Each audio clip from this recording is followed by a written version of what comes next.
Hey, good morning. Boone Thompson here behind my house here on Puncheon Creek in Blue Ridge Mountain Club.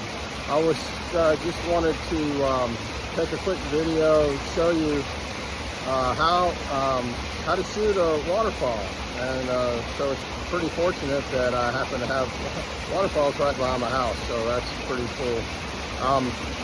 So I've got, first of all, when you're shooting running water, it's always nice to have an effect where you smooth that water out. It just makes it a cool effect, and the way you do that is to lengthen your shutter speed. So you need long shutter speed. So you don't want to be shooting waterfalls when it's bright outside, because you can't achieve those long shutter speeds unless you use a neutral density filter. So I like to do it without a filter.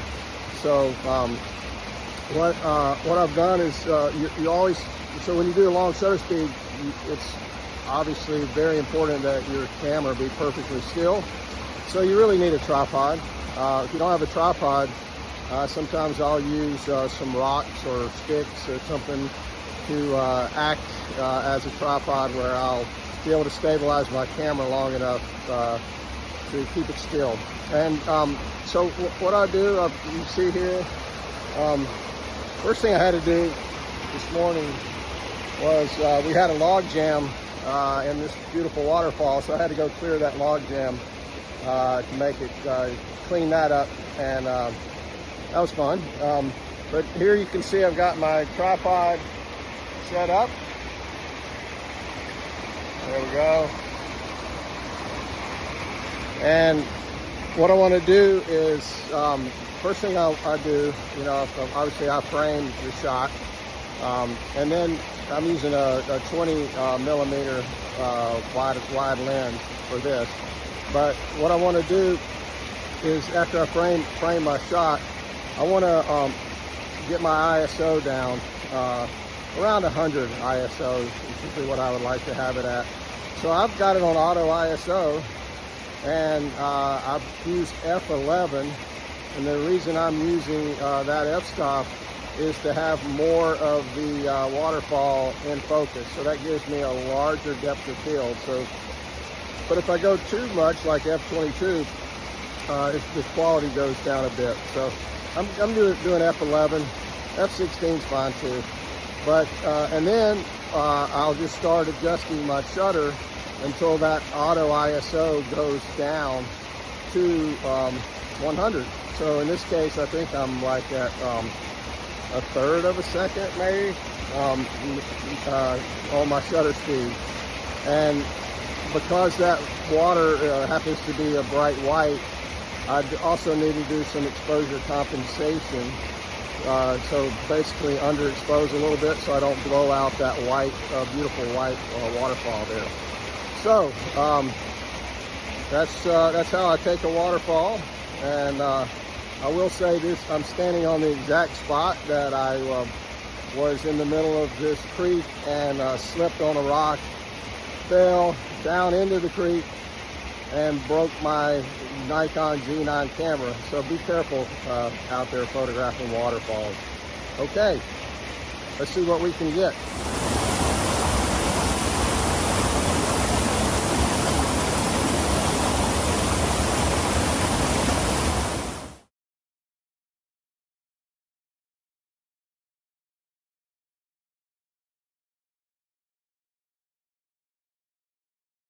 Okay, one thing I failed to mention on that last little clip is that I do set my self timer on, so I put it on 2 seconds, and that's just so that I don't have any camera shake when I press the shutter.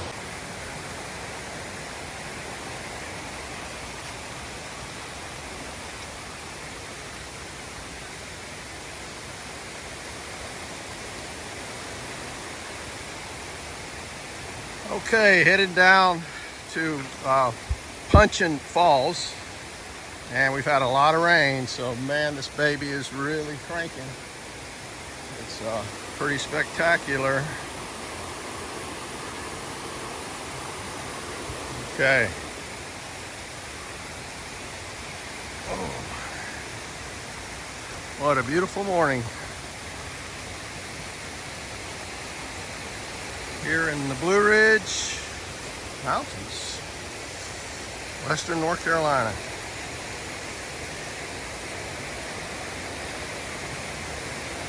Wow, wow, wow, wow, wow, wow.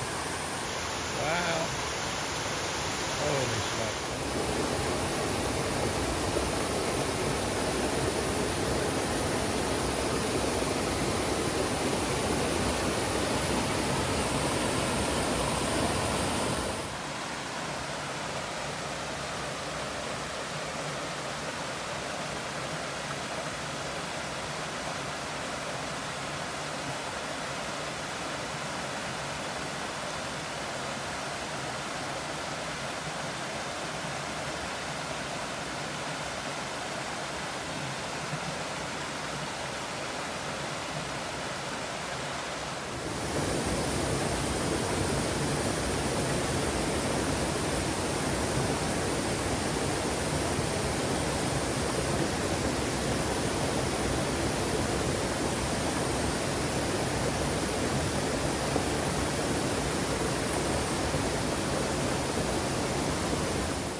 It is cranking.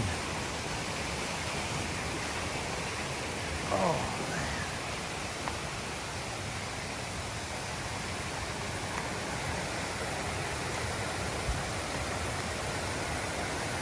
All right, friends. We have made it.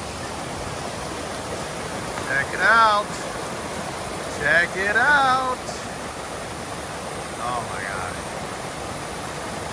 Boom, go a little wider. There he is. There it is, Serenity Falls. Let's take some pictures.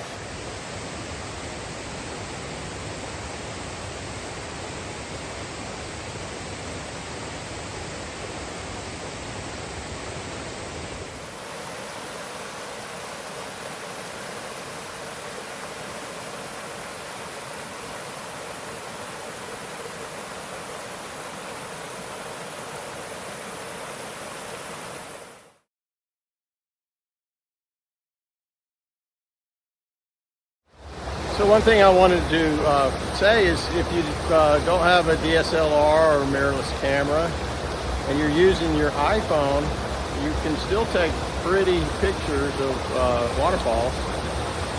And the way you do that is make sure your camera is on live view, and then you got to be really still, but snap that picture of the waterfall. And then go to, when you get your, go back to your photo and click on the live view and it'll say long exposure. And click that long exposure and then your camera, your iPhone will smooth out that water. I'll show you what that looks like right now.